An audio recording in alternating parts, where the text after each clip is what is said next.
se dérouler ici à Vigny, en plein cœur de la région Bourgogne-Franche-Comté. Nous tenons tout particulièrement à remercier M. Denis Ignotte, le maire de cette commune, qui nous a gentiment mis cette salle à disposition. Il aurait dû être avec nous, mais là, il va partir en vacances. Donc on va lui souhaiter de bonnes vacances. Alors, en bon gaulois réfractaire, on va vous faire une confidence. On n'a pas choisi Bligny par hasard. On a choisi Bligny tout simplement parce qu'on est ici dans le fief des Ardennes, au moment des Gaulois, où le chef gaulois Vercingétorix a choisi d'unifier les tribus gauloises. Alors ici, on était sur le territoire des Éguins. Alors, c'est vraiment très symbolique. Et en bon gaulois réfractaire, nous avons aussi à faire face à un impérialisme, qui n'est pas l'impérialisme de Jules César, mais qui est l'impérialisme financier anglo-américain, parfaitement incarné par un nouveau Jules César, Emmanuel Macron. C'est le nouveau César de la France. Alors à l'époque, il n'y avait pas Facebook, il y avait déjà la zizanie entre les tribus gauloises. Depuis Facebook, ça ne s'est pas arrangé. Mais heureusement, les Gaulois savaient recevoir. Et généralement, la région était le siège de banquiers où il y avait à la fois sanglier et où la cervoise coulait à flot. Voilà, et la cervoise, ça aidait bien d'apaiser les choses. Voilà. Alors j'espère que vous n'abuserez pas de la cervoise ou du vin local. Alors, on va parler pour la logistique, pour que vous n'ayez pas à finir sur la peau de bête et que vous n'ayez pas à courir après le sanglier. Donc, pour l'hébergement ici, pendant ces 3 jours, on a un camping, un magnifique camping ici à Vigny. On a des chambres d'hôtes qui ont été mises à disposition. Et puis, si les gens viennent plus nombreux, on a la proximité de Beaune, où là, il y a un parc hôtelier assez important.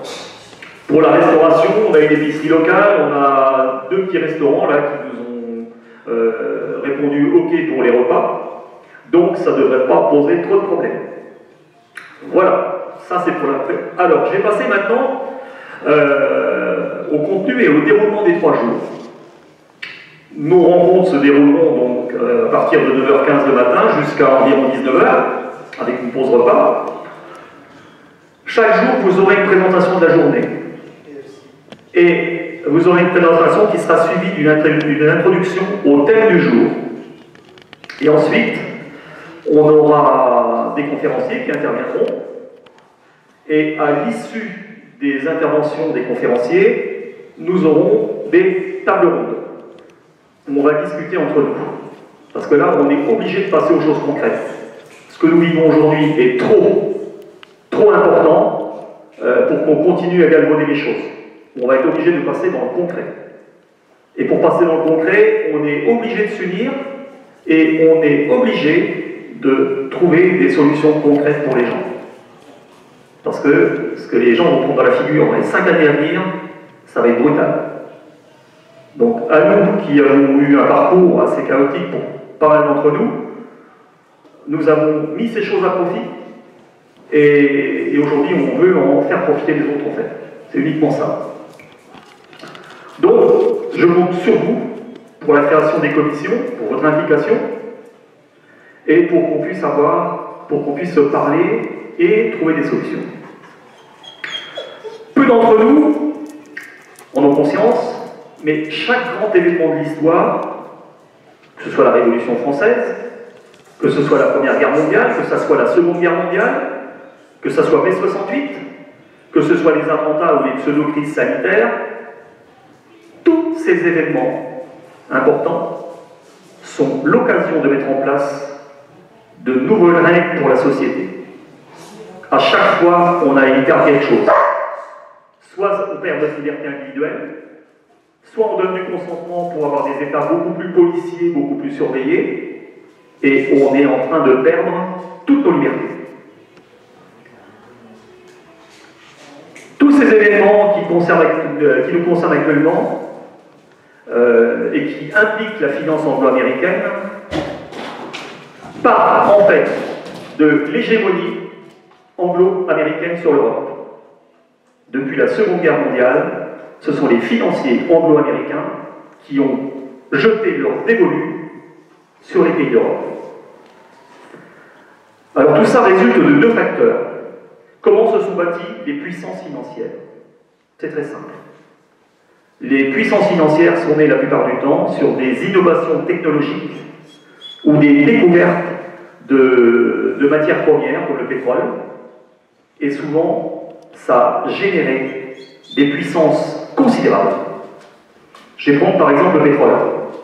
La découverte du pétrole, c'est 1865 quasiment, où ça a été vraiment exploité aux États-Unis. Le pétrole, dans nos dépenses énergétiques, en 1900, c'était 4%. Aujourd'hui, le pétrole et ses dérivés, c'est 96% de notre dépense énergétique. Je ne sais pas si vous vous imaginez comment ces familles ont pu engranger des puissances, enfin, sont devenues des puissances incontournables, et des capacités financières que ces gens qui sont mis dans le pétrole ont pu accumuler. C'est énorme. Énorme. Et ces gens-là, en fait, prennent barre sur la société. Ça, c'est indéniable. Et puis ensuite, on a aussi un deuxième point, c'est les guerres. À l'issue de chaque guerre, on a à chaque fois des gens qui prennent une importance capitale. Voilà. Ça, c'est pour la manière dont se sont construites les puissances financières. Alors, je ne suis pas habitué aux fiches, j'ai tellement de choses à dire qu'aujourd'hui, j'ai recours à mes petites fiches. Donc, l'époque du pétrole, 1865, vont voir la naissance de trois grands groupes. Tout d'abord, c'est un employé des chemins de fer, Drake, qui va découvrir en Pennsylvanie un gisement de pétrole très important aux États-Unis. Et ensuite vont arriver la famille Rockefeller, John Rockefeller. Et ce type, en fait, n'extrait pas le pétrole, mais il va distiller le pétrole. Et lui va distiller toute la production de pétrole américain. Ensuite, vont venir une deuxième famille.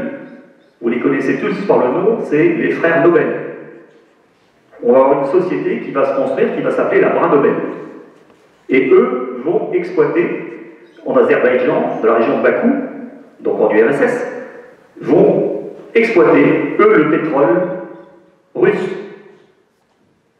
Et ensuite, on aura une troisième famille qui va venir s'adjoindre aux deux premières, beaucoup plus tard, qui vont être la famille Rothschild dans les années 1890. Toutes ces découvertes technologiques, en fait, sont à l'issue, sont la cause des grandes guerres mondiales. C'est tout le temps sur le fond de pétrole. Moi, je vous recommande, si vous lisez, il y a un ouvrage qui a été écrit par Mathieu Ozano, qui fait 980 pages, L'or noir.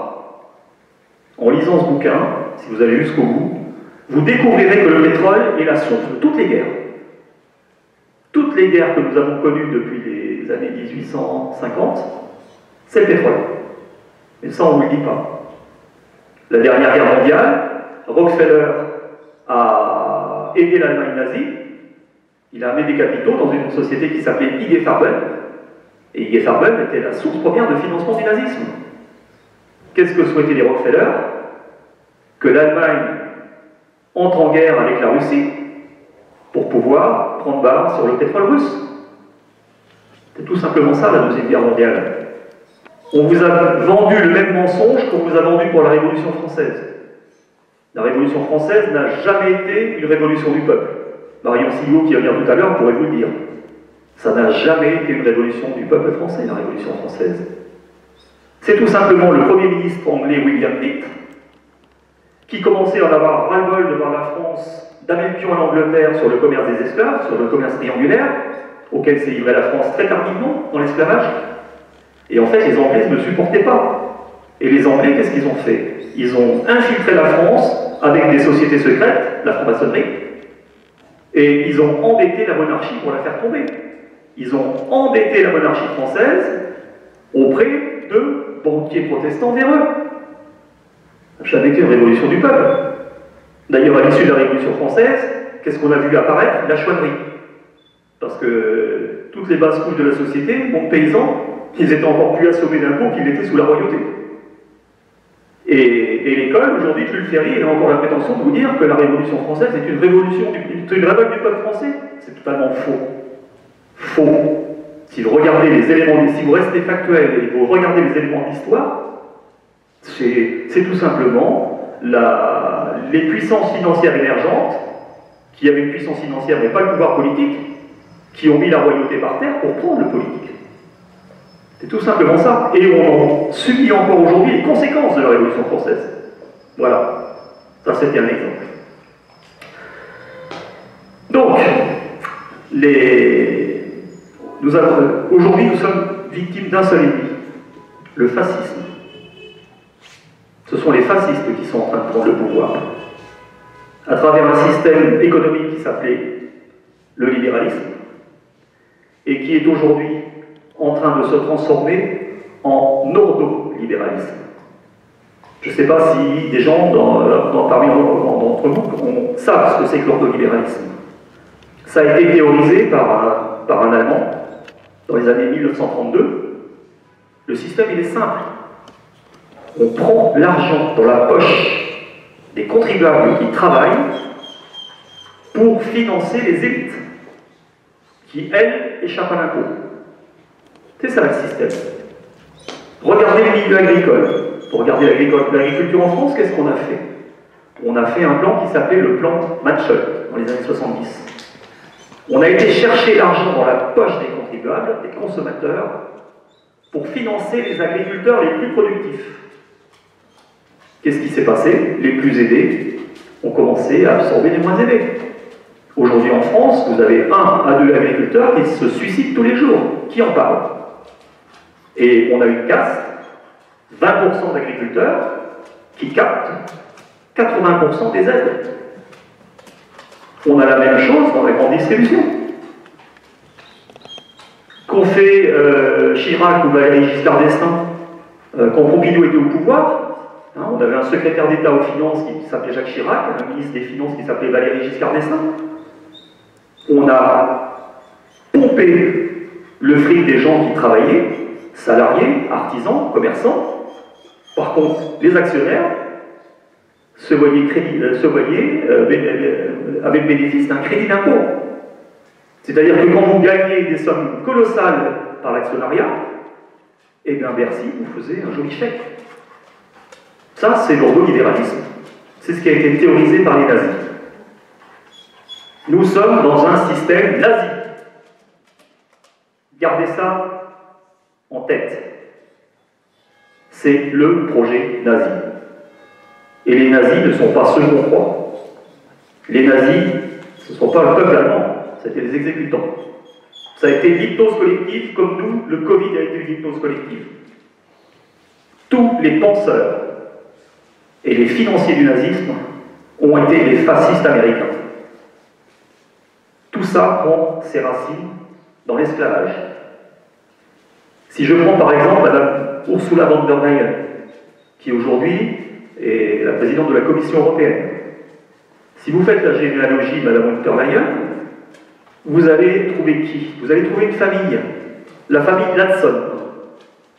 Les Ladson, c'était des esclavagistes qui opéraient en Caroline du Sud. Les Ladson, ils étaient impliqués dans la guerre de sécession aux États-Unis. La guerre de sécession, c'était tout simplement les États du Sud esclavagistes qui étaient en conflit avec les États du Nord qui, eux, refusaient l'esclavage. Et après la guerre de sécession, qu'est-ce qu'on a eu? On a eu le Ku Klux Klan. Donc là, on a eu recours à la politique de la terreur. Et le Ku Klux Klan s'est allié avec tout un mouvement nazi américain, parce qu'il y a beaucoup de migrants allemands, c'est ces gens-là qui sont à l'origine du nazisme en Europe. Et ce sont tous les financiers anglo-américains qui ont financé le nazisme. On est bien dans une politique nazie. À la suite de la guerre, qu'est-ce qu'on a fait? On a construit l'Europe. Expliquez-moi pourquoi, à la tête de la Commission européenne, à la tête de l'OTAN, à la tête de l'ONU, à la tête de la CDU, on a implanté des nazis. Contre Waldheim, Adenauer, qui est devenu de la CDU allemande, qui est devenu le leader allemand. Ah oui, la CDU, elle était financée par qui, la CDU? Parti démocrate chrétien allemand. Eh bien, il a été financé avec le trésor de guerre des nazis. C'est tous les biens qui ont été spoliés aux juifs qui ont financé la CDU. Tenez donc, c'est aussi le parti de Mme Merkel. C'est aussi le parti de Mme von der Leyen. Nous sommes dans un programme nazi. Ça, il faut le savoir. Et qui le sait? Très peu de gens. Mais ça, c'est du factuel. Quand vous allez regarder dans l'histoire, regardez comment les choses se sont construites. On ne peut pas lutter aujourd'hui contre un système si on n'a pas historiquement tracé comment ces choses-là sont arrivées et de quelle manière elles se sont construites. Parce que c'est pas en allant manifester comme on fait les gilets jaunes, les faire casser la gueule et les faire matraquer, ça ne changera rien.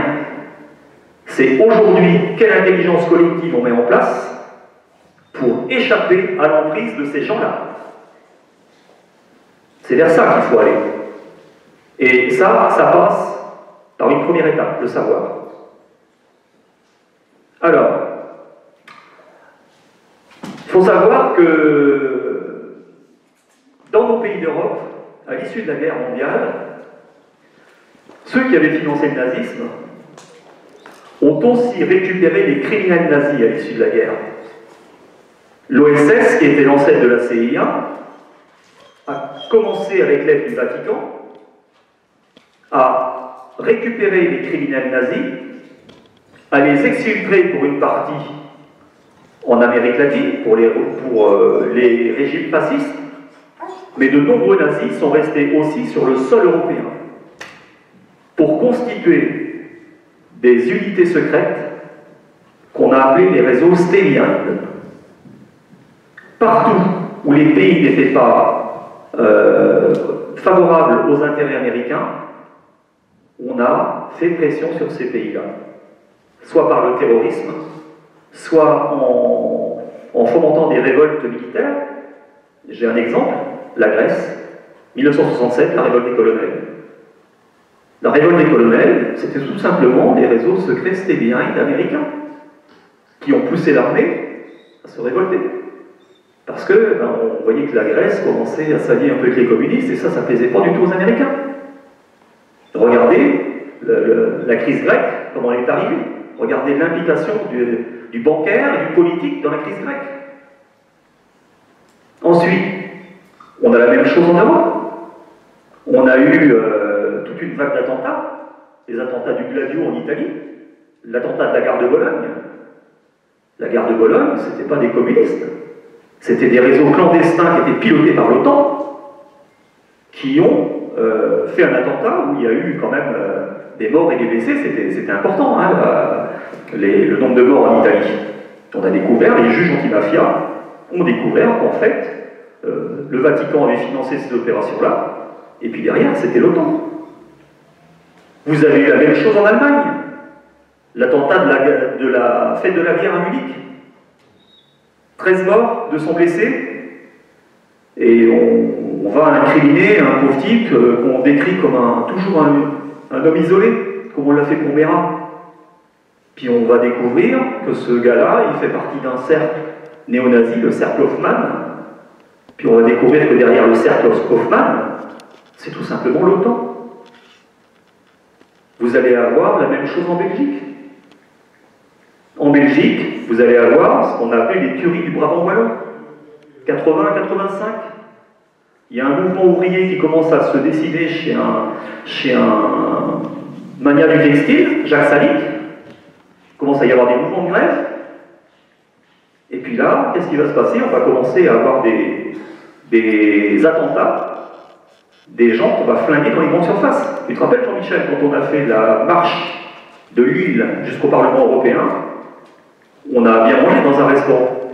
Ben, dans ce restaurant-là, c'est là où il y avait eu une tuerie du Brabant wallon.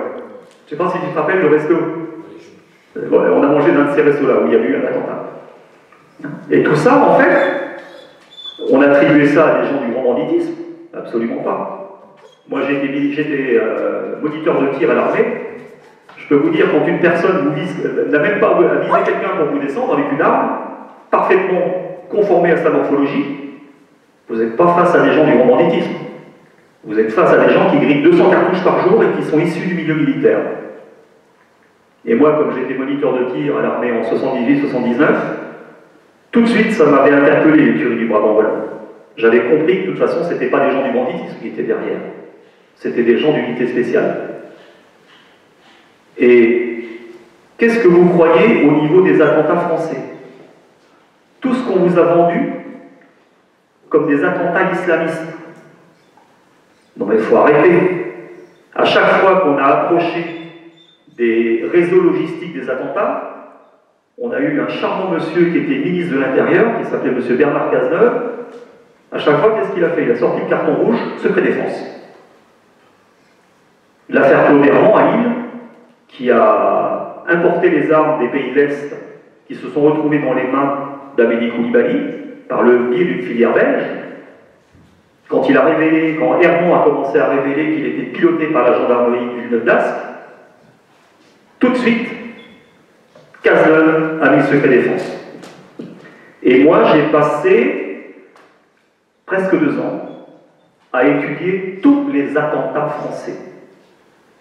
On a cherché à faire monter en conflit les populations autochtones contre la population musulmane.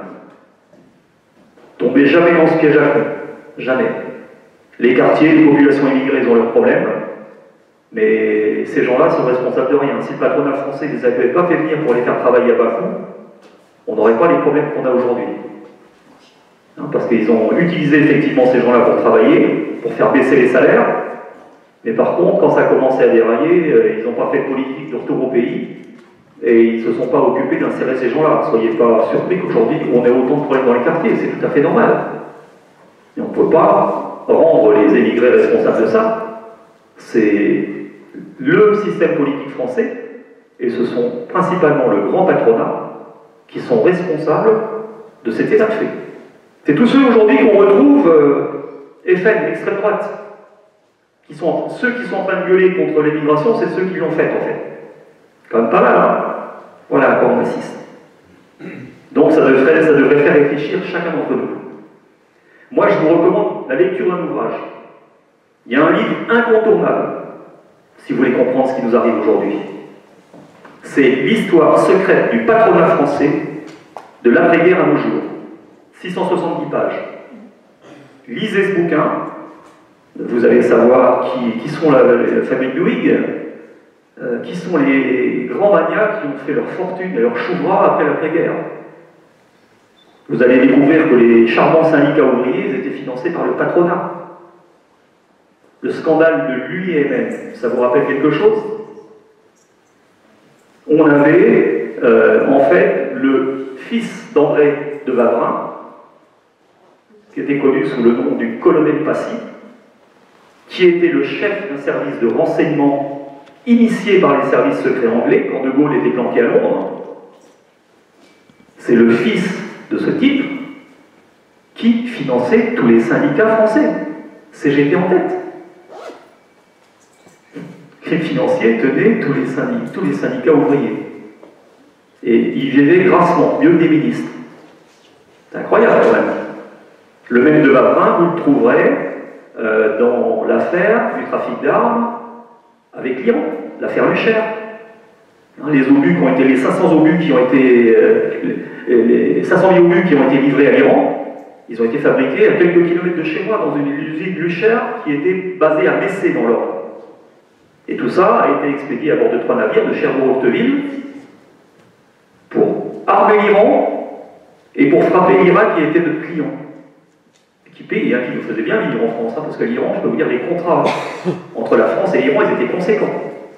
Et on a fait joujou pour le compte des Américains, ça c'était Mitterrand, qui secrètement, pour rendre service aux Américains, armait l'Iran pour frapper l'Irak. Incroyable tout de même, hein. Donc quand vous avez connaissance de toutes ces choses-là, vous voyez les choses autrement. Regardez les présidents français. De Gaulle, on nous a vendu De Gaulle. Alors De Gaulle, je suis très partagé. Mais moi, je ne suis pas quelqu'un qui défend une idéologie. Je ne suis pas du tout là-dedans. Moi, je regarde des choses factuelles, des choses qui sont dans l'histoire, et je regarde de telle manière on a traité ces événements-là, comment on nous a présentés. Moi, expliquez-moi comment tous les membres du BCRA, des services secrets français qui ont préparé le débarquement, comment on retrouve tous ces gens-là, une fois De Gaulle mis au pouvoir, et ces personnes, elles vont prendre des postes stratégiques dans le gouvernement français. On va faire une loi sur les faillites, celle que tous les petits artisans commerçants aujourd'hui prennent dans la gueule avec le Covid. La loi sur la faillite des commerces. Cette loi, elle a été initiée en 1967. Qui était le ministre qui était le garde des Sceaux en 67? Pierre Billotte. Tiens, encore un membre du BCRA proche de Charles de Gaulle.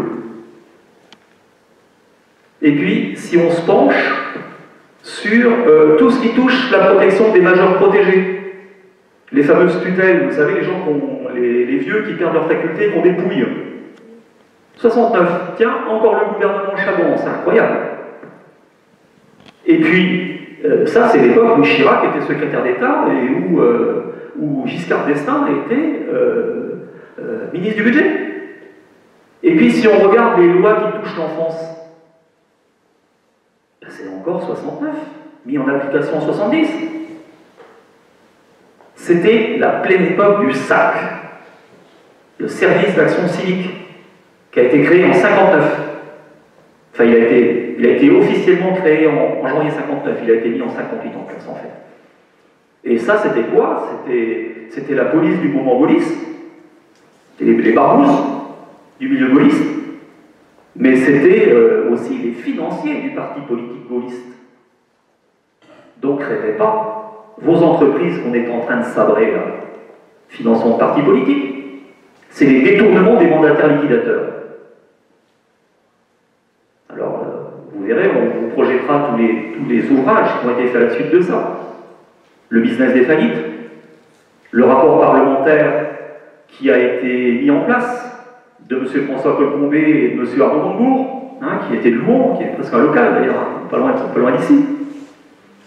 On a complètement décortiqué le système de malversation au sein des tribunaux de commerce pour dépouiller les entreprises. Allez voir l'affaire, alors vous êtes quand même pas loin de Chalon-sur-Saône ici. Qui se rappelle de l'affaire,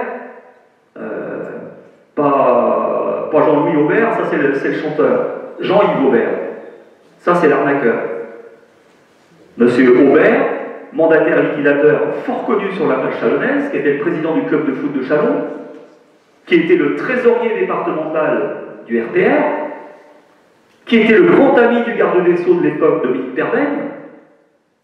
Ce type était impliqué dans un système de malversation où ils ont dépouillé les artisans commerçants de la région chalonnaise. Tout ça a alimenté les partis politiques. Il y avait plus de 160 personnes qui ont été lésées avec les affaires véreuses de M. Aubert. Il a fini avec le bracelet électronique, M. Aubert. Il a fini gardien d'immeuble. Alors, je ne vous dis pas ce que ça gagne, on va dire liquidateur. Hein. C'est pas 30 000 € par mois. Hein. Vous pouvez multiplier par 10. Il a fini gardien d'immeuble, le gars.